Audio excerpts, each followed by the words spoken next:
Hello, everyone. We are here to do lesson 20 today. I am determined to see, and we'll be reading the chapter text from chapter 2, The Separation and the Atonement, section 7, Cause and Effects.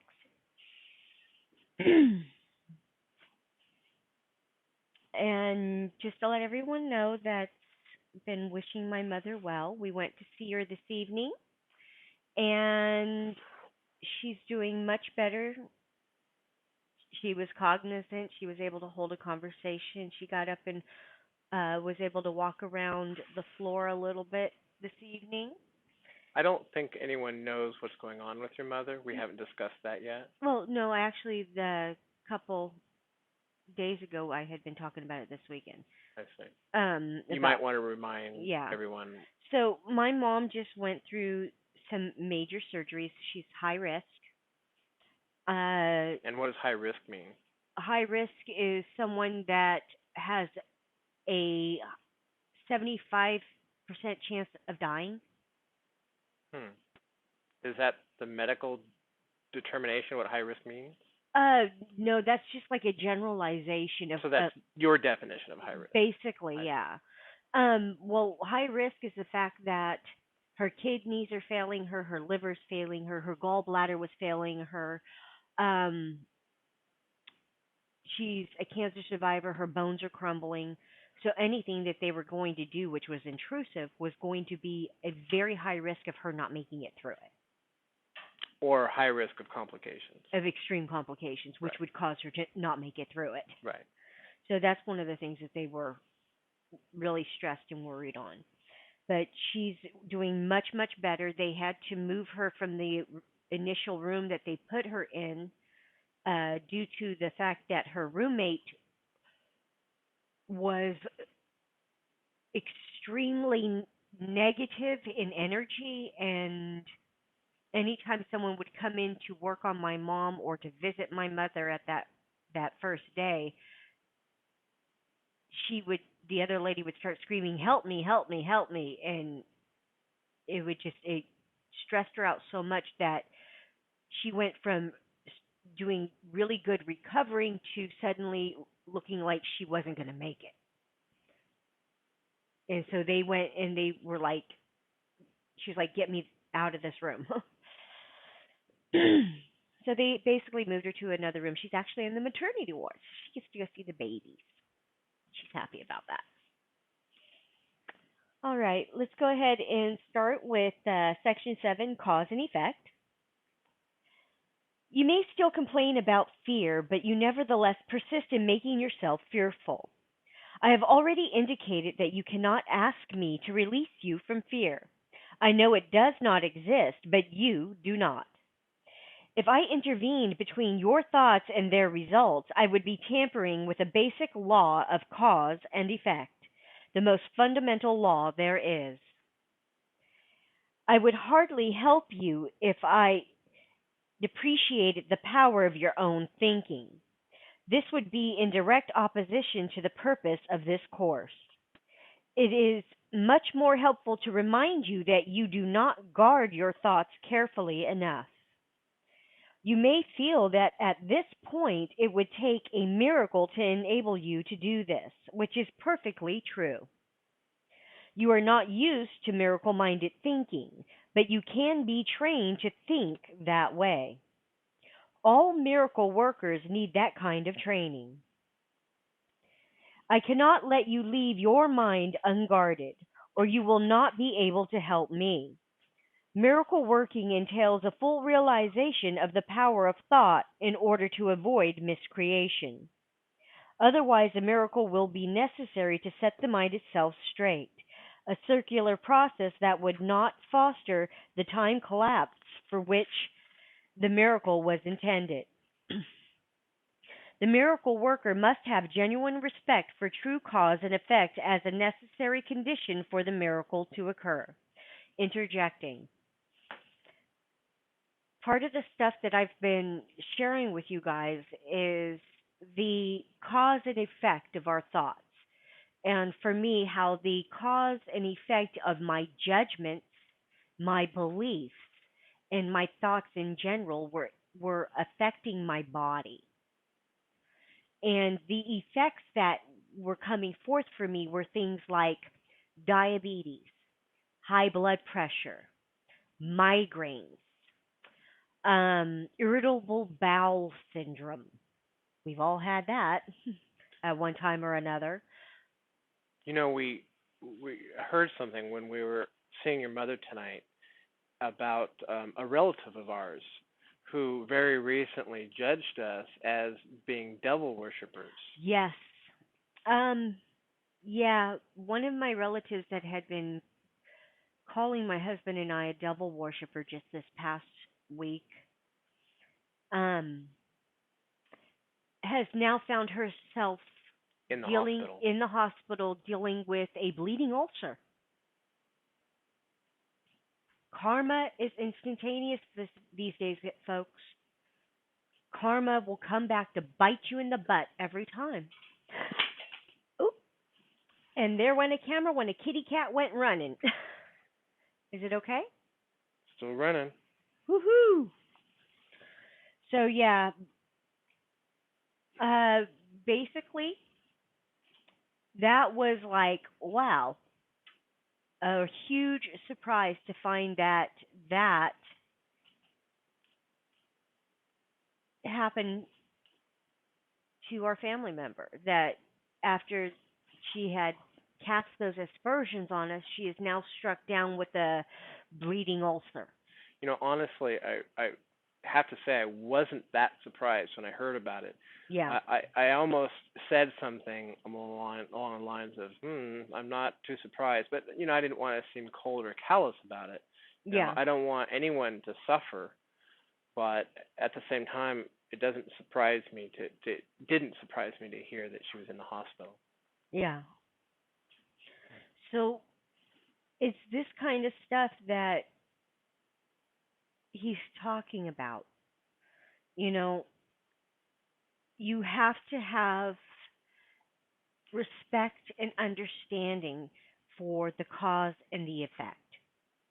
The cause is your thoughts, the cause is your judgments, the cause is your beliefs. They are what is causing the diseases and other things that you're being hit with. And that kind of stuff is what is being worked on right now. These beliefs that you hold forth as being true. Moving on. Paragraph 3. Both miracles and fear come from thoughts. If you were not free to choose one, you would also not be free to choose the other. By choosing the miracle, you have rejected fear, if only temporarily. You have been fearful of everyone and everything. You are afraid of God, of me, and of yourself. You have misperceived or miscreated us, and believe in what you have made. You would not have done this if you were not afraid of your own thoughts. The fearful must miscreate because they misperceive creation. When you when you miscreate, you are in pain. The cause and effect principle now becomes a real expediter, though only temporarily. Actually, cause is a term properly belonging to God, and his effect is his Son. This entails a set of cause and effect relationships totally different from those you introduce into miscreation. The fundamental conflict in this world, then, is between creation and miscreation. All fear is implicit in the second, and all love in the first. The conflict is therefore one between love and fear. And that seems to be, folks, interjecting here again, one of the things that is reinforced again and again. Anything that's causing us hurt, pain, suffering, conflict, anger, frustration, guilt, shame, any of those things are based out of fear. And they are miscreations. And we need to come to an understanding that we have two choices, love or fear. And in truth, there is only one single choice: love. We just keep believing that there's another choice, which is fear. Continuing on. It has already been said that you believe you cannot control fear because you yourself made it, and your belief in it seems to render it out of your control. Yet any attempt to resolve the error through attempting the mastery of fear is useless. In fact, it asserts the power of fear by the very assumption that it need be mastered. The true resolution rests entirely on mastery through love. In the interim, however, the sense of conflict is inevitable since you have placed yourself in a position where you believe in the power of what does not exist. Nothing and everything cannot coexist. To believe in one is to deny the other. Fear is really nothing and love is everything. Whenever light enters darkness, the darkness is abolished. What you believe is true for you. In this sense, the separation has occurred, and to deny it is merely to use denial inappropriately. However, to concentrate on error is only a further error. The initial corrective procedure is to recognize temporarily that there is a problem, but only as an indication that immediate correction is needed. This establishes a state of mind in which the atonement can be accepted without delay. It should be emphasized, however, that ultimately no compromise is possible between everything and nothing. Time is essentially a device by which all compromise in this respect can be given up. It only seems to be abolished by degrees because time itself involves intervals that do not exist. Miscreation made this necessary as a corrective device. The statement, "For God so loved the world that he gave his only begotten Son, that whosoever believeth in him should not perish but have everlasting life," needs only one slight correction to be meaningful in this context. He gave it to his only begotten Son. Interjecting here, folks. So, what it is saying here is that the more we believe that we can control ourselves, control anything around us, our thoughts, our feelings, our responses and experiences, the more we are making an error there because we cannot control anything.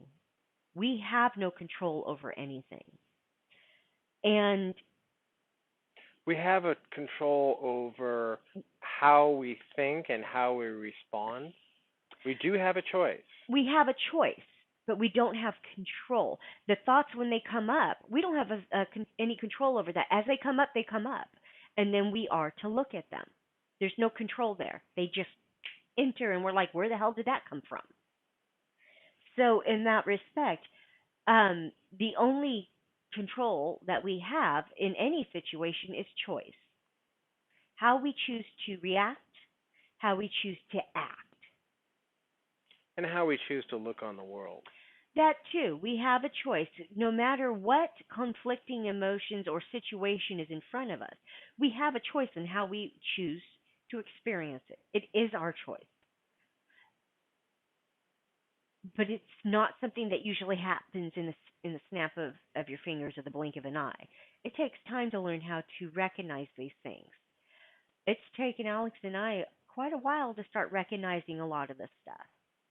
I know it took me a little over a year, doing the workbook lessons, and then about 3 months after that is when a light started dawning in my head of what it was talking about. And it was about 3 months after I had finished doing the workbook that first year that the light came on for me on understanding certain things that it was putting forth. And it's because at that time I had a lot of stuff coming up. Like, how is it that I could have did all of this stuff to myself? How is it that I'm responsible for being raped, molested, and beaten? I couldn't comprehend that. And it was because of the way it was being put forth by the teachers that I was trying to follow back then. Believe me, that was one of the hugest mistakes I've made, trying to follow somebody else. But it was those kinds of things that I had to step back from and reevaluate. By the way, there are no mistakes, I know. just lessons learned. Yeah. Yeah. So it's those kinds of things to recognize that when these things come up, just look at them. Acknowledge that they're there. Look at them and say, okay, I don't know what it's for. I don't know why it's coming up. I don't know why it's here. But whatever this is, I don't like it. Holy Spirit, what is this for? What is the purpose of this? Why are you having me look at it now? And He will give you an answer. And then sometimes it doesn't come quite so fast. And sometimes there is no answer because what you're actually perceiving may actually be the truth. Alex has had that a couple of times, and I get it quite often. I get no answers because what I'm perceiving is actually what I'm perceiving. Well, sometimes I find that I don't receive an answer if I'm asking a nonsensical question. That too. And so if the question doesn't have, if it's not a logical question to begin with, if I'm making an assumption like, I don't know, why is somebody treating me a certain way that they're treating me? Or, geez, I can't think of any examples right now, but there are times where I've made assumptions about a situation that just aren't true. My mom, Friday, surgery. No, because that's not necessarily an assumption. That was indicators that I was getting that was leading me to believe that your mother Was may upset with you or may something? may be upset with me or may have the same feelings towards me as your aunt and uncle who wouldn't talk to me at all. Yeah.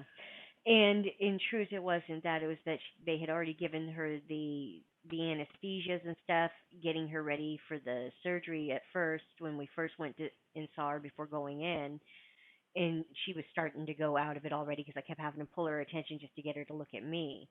And then after surgery, she was still wasn't fully aware. She was really loopy.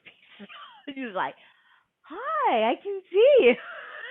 It was the cutest thing. Yeah. So it's like today, it was just night and day. Yeah. Okay, moving on.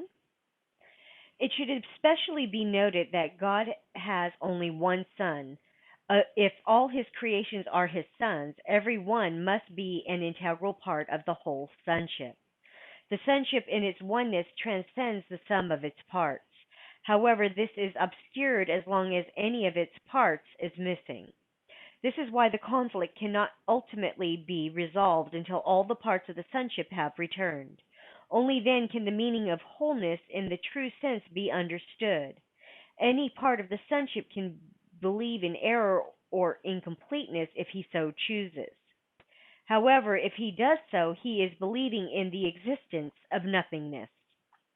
The correction of this error is the atonement. So, interjecting here in paragraph 6, it's letting you know that you always have a choice.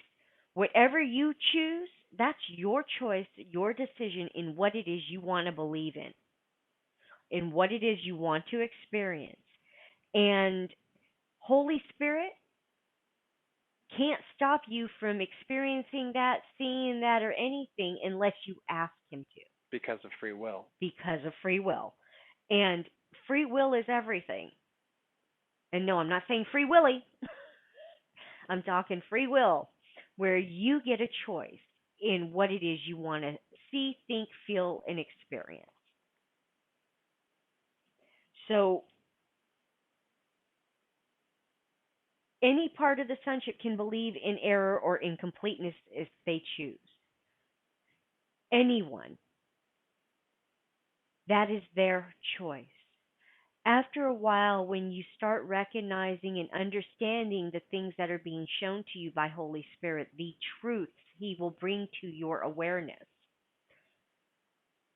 you start seeing the rest of the world in that light with that vision of what He has shown you, to where you are no longer seeing your brothers in a victimhood scenario. You're not seeing yourself as a victim anymore, and you're not seeing them. You suddenly have an understanding of how all of it is being done. And it takes a while, but once that understanding comes, there's no going back. Once it's there, it's there. And you'll find that once you get one understanding, then you want the next, and then you want the next, and the next. Because as you get those understandings, everything that you have been misperceiving suddenly has a different cantation on it, a different purview to it. You're not seeing it the same way anymore. It's different. Continuing on. 7. I have already briefly spoken about readiness, but some additional points might be helpful here. Readiness is only the prerequisite for accomplishment. The two should not be confused. As soon as a state of readiness occurs, there is usually some degree of desire to accomplish, but it is by no means necessarily undivided. The state does not imply more than a potential for a change of mind. Confidence cannot develop fully until mastery has been accomplished. Interjecting. The amount of confidence that I put forth in the things that I share is because of my absolute belief in the truth of them, as Holy Spirit has shown them to me. If I did not have that belief from those experiences as being absolutely true, then you would not witness the testimony that I give. You would not be able to witness it and take it in because you would not feel that confidence within me, that conviction that what I am saying is absolute truth. Without that confidence, that conviction, I could be saying, the sky's green. And you would be like, uh huh, sure, whatever. And it wouldn't correlate for you. You'd be like, sorry, I don't see it. It's that confidence, that conviction. Not necessarily so much of confidence and conviction. It's being able to testify to the truth of what's happened in your life, the experiences Exactly. you've had. Yeah, but Those experiences, testify to the truth of how things have worked in your life. yeah. It, it, and it is sharing those truths, recognizing that this is my truth. Right.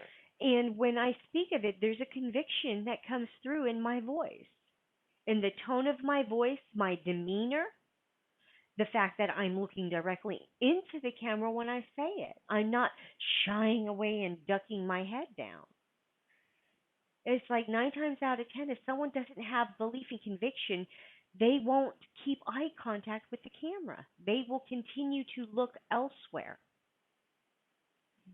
And that's something that I have noticed for myself. It's something I have discerned when I am watching another speak.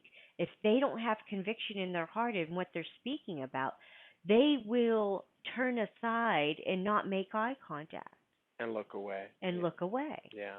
Well, because it's not the truth for them. that's not exclusive, but I have noticed that myself when Mhm. looking at videos of people talking, and they'll make statements, and sometimes I've even seen the president, Mhm. Barack Obama, he's just reading from a teleprompter, but his eyes tell the truth of what he's really thinking and Yeah. feeling. And 9 times out of 10, I'm not hearing truth from him, but that's me. Well, 9 times out of 10, what he's reading off the teleprompter isn't truth. Yeah, it's just smoke and mirrors. Kind Right. of like, the world we see. Yeah. Smoke and mirrors. It's illusion. Continuing on. We are on paragraph 7 and we are in sentence 7. We have already attempted to correct the fundamental error that fear can be mastered and have emphasized that the only real mastery is through love. Readiness is only the beginning of confidence. You may think this implies that an enormous amount of time is necessary between readiness and mastery, but let me remind you that time and space are under my control. That was section 7 in chapter 2, Separation and Atonement. Section 7 is cause and effect.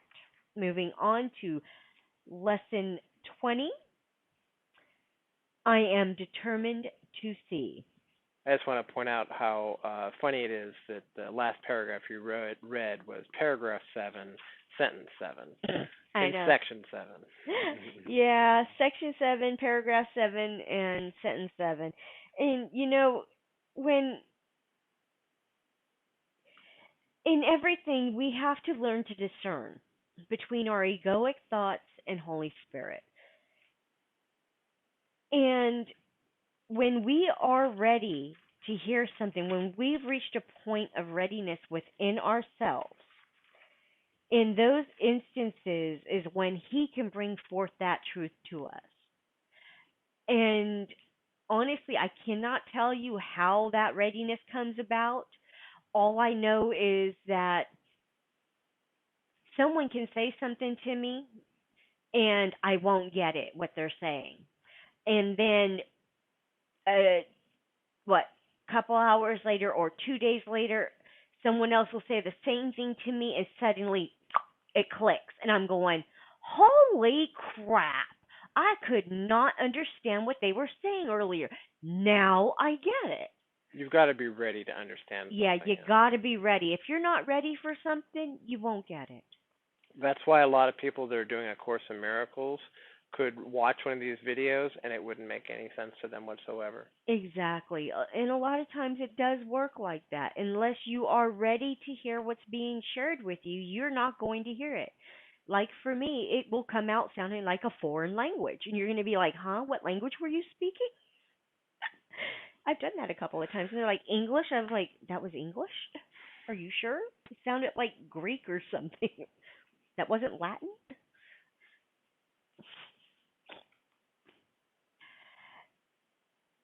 Yeah, my dyslexia really screws with me a lot. And it makes it so that Holy Spirit uses it as a tool that I would love to get rid of. Because my dyslexia keeps me from doing fractions, percentages, decimals, reading music, and measuring, like rulers, tape measures, things like that. I have no comprehension of that stuff. It's very, very difficult for me to understand. It's like when I'm cooking, I have to ask Alex to come do the math for me because I can't understand it sometimes, depending on what it is I'm trying to do and how many times I'm trying to double, triple, whatever the ingredients. And it's one of those things where had to learn to live with it. And Holy Spirit, like I said, He uses it. If He don't want me reading something, He stops me. If He doesn't want me hearing it, He stops me. And until I'm of that ability, of that necessity of being able to hear it in that moment, I won't hear any of it. And I think Alex may have had that quite a few times himself too. Occasionally. Yeah, where he just can't understand what something's being said. All right, let's get to lesson 20. I am determined to see. We have been quite casual about our practice periods thus far. There has been virtually no attempt to direct the time for undertaking them.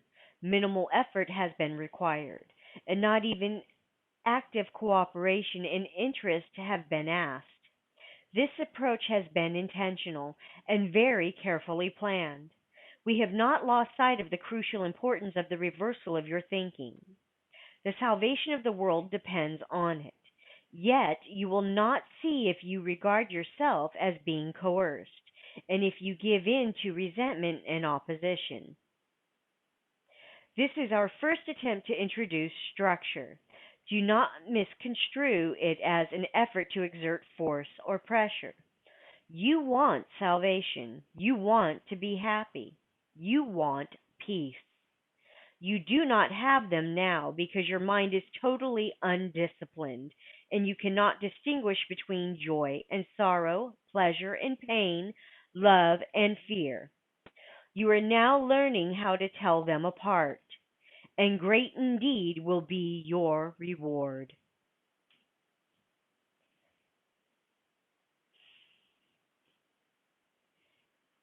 Interjecting. So, in these first two paragraphs here, they're letting you know that they're going to start putting in some structure into how they're having you look at these things. And it is to help you learn the steps to take of what to do, when to do it, and how to do it. Like Alex and I keep talking to you about when you're feeling that conflict within you, when you are feeling the hurt, the pain, the suffering, the confusion in your mind, getting a grasp on noticing those items in the first place is what they are trying to get you to do. And they've been very casual about it. And it's as we learn to recognize these things and catch them that the footwork truly begins. Because once we start catching these things that we are perceiving and experiencing and asking in those instances, okay, Holy Spirit, I just about flipped out on this person and I'm feeling a little angst here about what's being done and what's being said. What what's going on here? Explain this to me, please. What am I misperceiving? And in those instances, a lot of times he will give you that answer or a better understanding of what's truly being said and why you are one misperceiving it or two why it's accurate what you're perceiving. And in those moments, it's learning to listen and discern that feeling that comes from here as you start hearing the words up in here in the head. Um, because when you're feeling it here, you feel the truth of it as it's coming to you. Sometimes it's words, sometimes it's pictures, sometimes it's even a full blown movie. It just depends on what tools he has available to use with you based on your experiences. Continuing on. Your decision to see is all that vision requires. What you want is yours. Do not mistake the little effort that is asked of you for an indication that our goal is of little worth. Can the salvation of the world be a trivial purpose? And can the world be saved if you are not? God has one Son, and He is the resurrection and the life. His will is done because all power is given Him in heaven and on earth.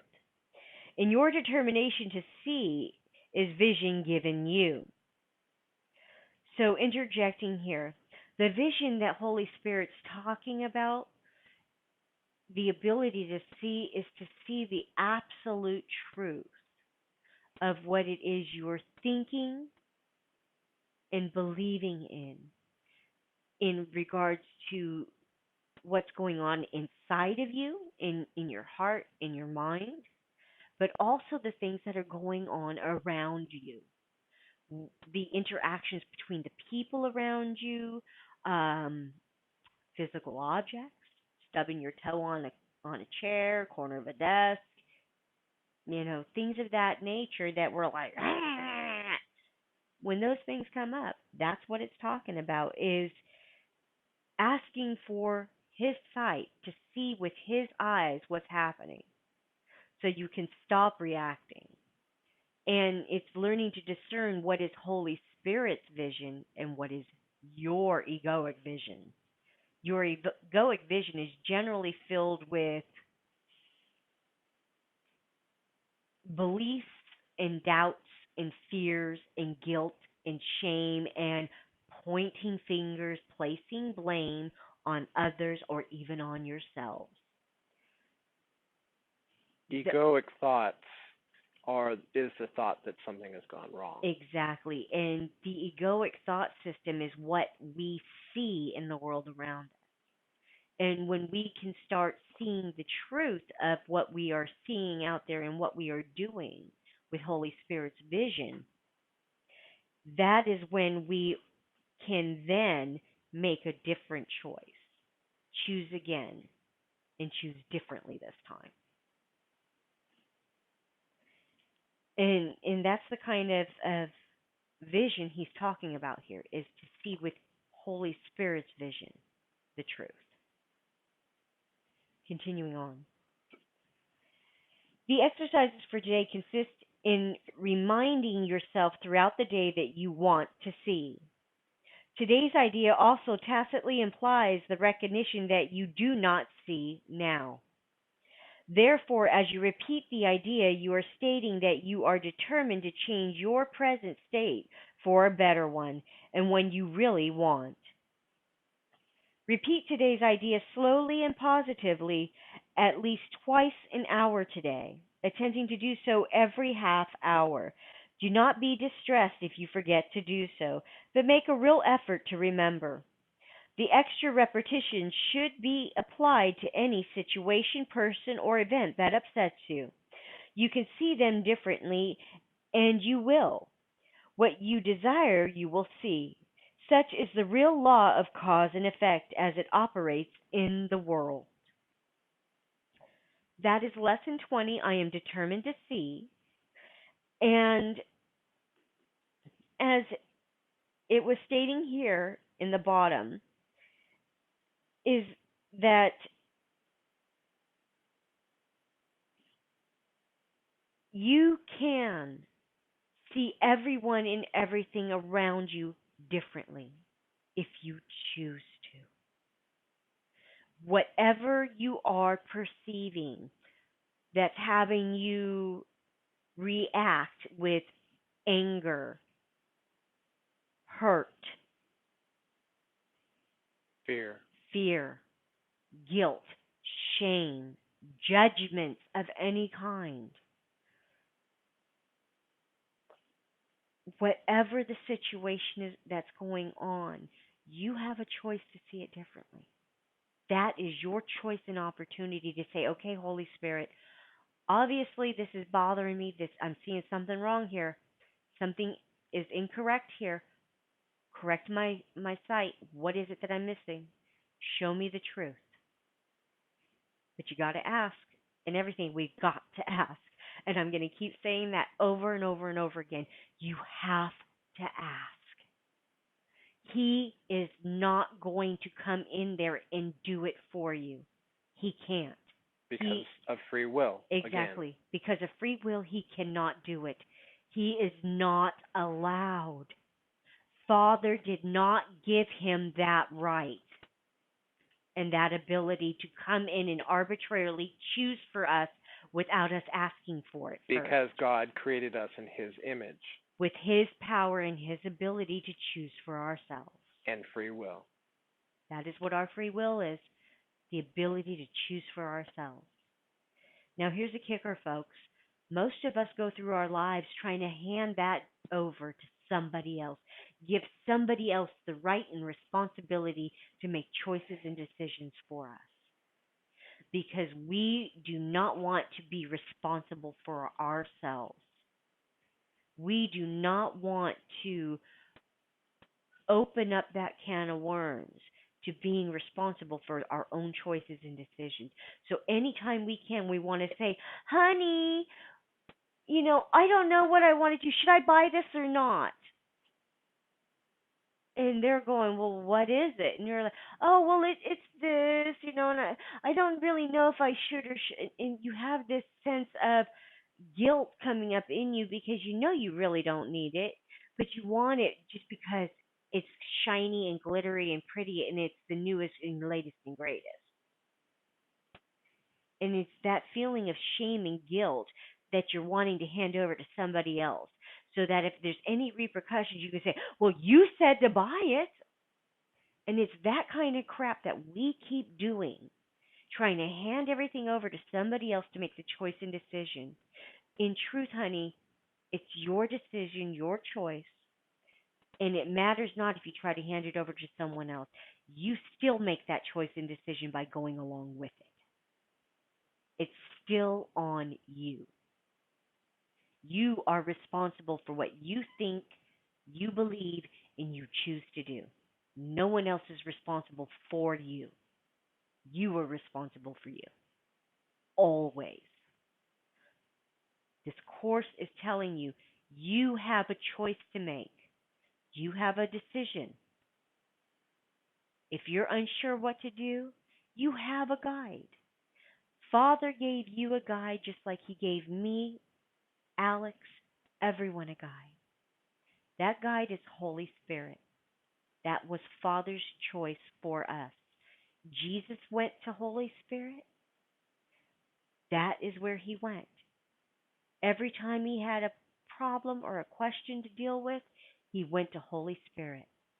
Every time.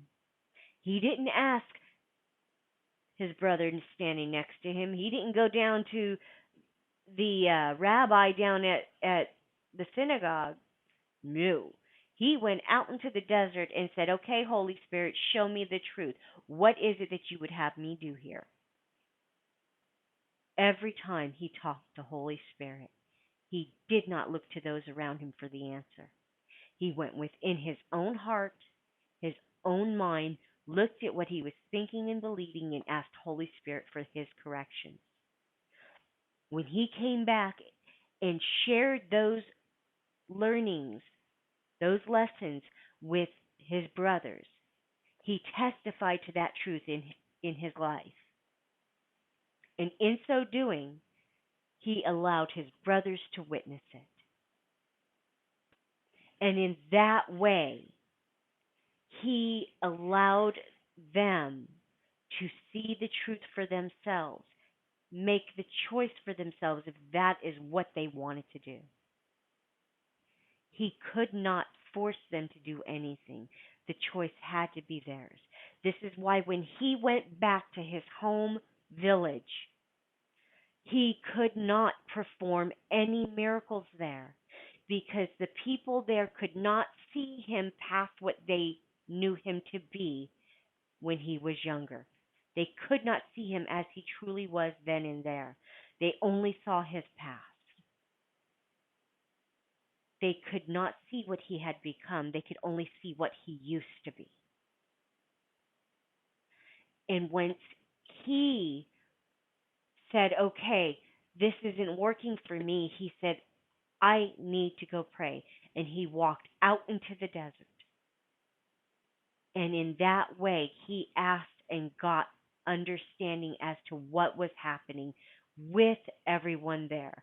And in so doing, he was able to come back and recognize that there was nothing he could do there and that he needed to just move on, walk away, which is what he did. He walked away and moved on. And, it's the same thing that Holy Spirit has been telling me about my family and the friends that I've had throughout my life. If they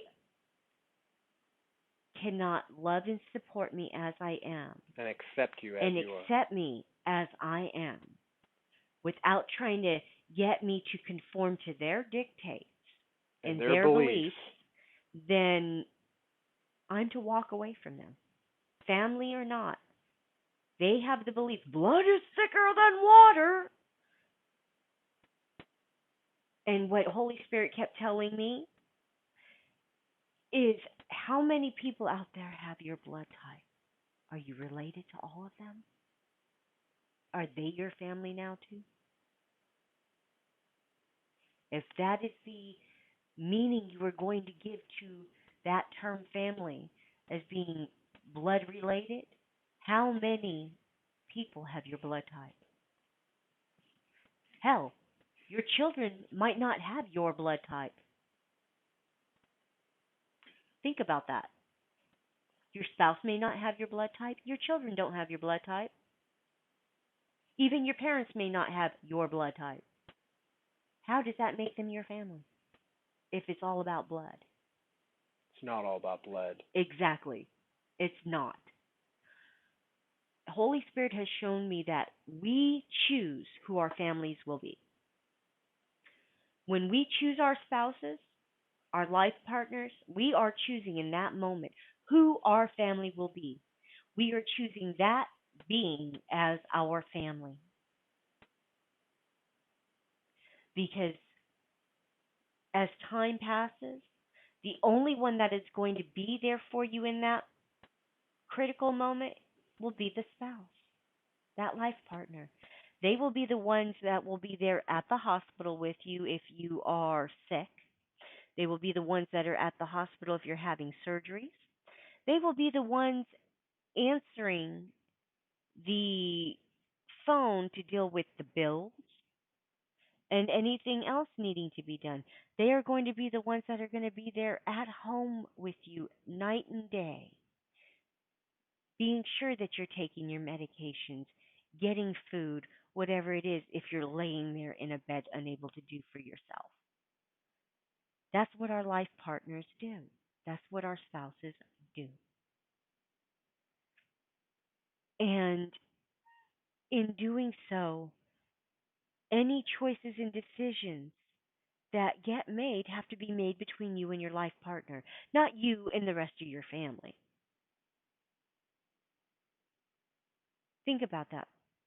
Your family has no say in what is happening in your life. The only other person that has any say in anything, because what happens with you affects them as well, is your life partner. Think about that. Your life partner is the one that is affected by anything and everything you do.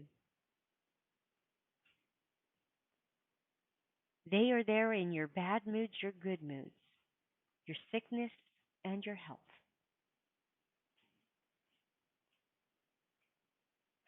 And it's learning to see them as they truly are, not with the blinders and the mental pictures you have superimposed over them. Because that's what a lot of us do. We have this mental image of what they are going to be or what they are supposed to be in our minds. And when they don't meet that criteria, we feel this disappointment, this heartache, and this pain because we have imagined something in our head that just is not true.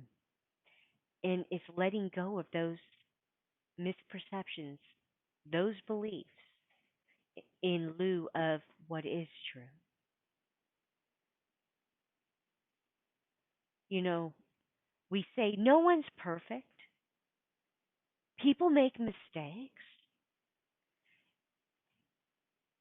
And as much as there may seem to be merit in those things, I've come to an understanding that everyone is perfect. There are no mistakes because everything is for our benefit and we are as God created us in His image with all His gifts. He gave of them freely, He holds nothing back.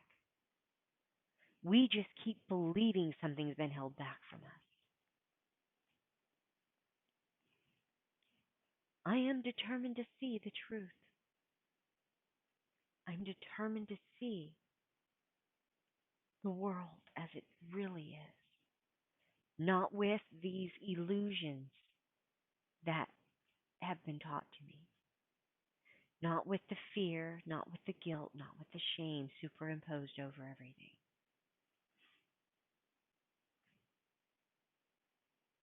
I want to see everything as the beautiful creation it is in its entirety, not just parts and portions that's being doled out to me as a treat here and there.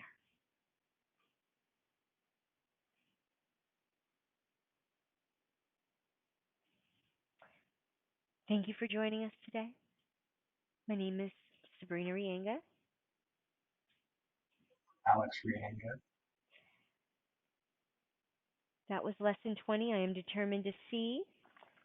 And section 7 in chapter 2, the separation and the atonement, section 7, cause and effect. Have a wonderful day. Thank you for joining us. And I guess you guys have noticed that it's usually dark out while we're doing these, and it's because we do them just at the end of the night before the lesson. So it's like today's what, the 19th, so tomorrow's the 20th, hence lesson 20. After this, we will work on the video, then post it, and then we go to bed and to start our day. Well, it's not my choice that we do them at night. As somebody might have seen through the window behind you the other day, it was still daylight hours. True. And if it was my choice, it would be during daylight hours because I've several times had to stay up till 3 o'clock in the morning working on these videos. And Yeah. the longer the videos get, and the later we do them, the later I have to stay up. Yeah. And a video like this, where you went and rambled on quite a bit, I might be up all night. All right, everyone. On that note, Alex is letting us know that he wants to get to work on this because he doesn't want to be up till 3 o'clock in the morning. So, we love you all. Thank you for joining us. This is lesson 20, I am determined to see, and section 7 of chapter 2, which is cause and effect. See you all tomorrow for another video. Have a wonderful day. Namaste.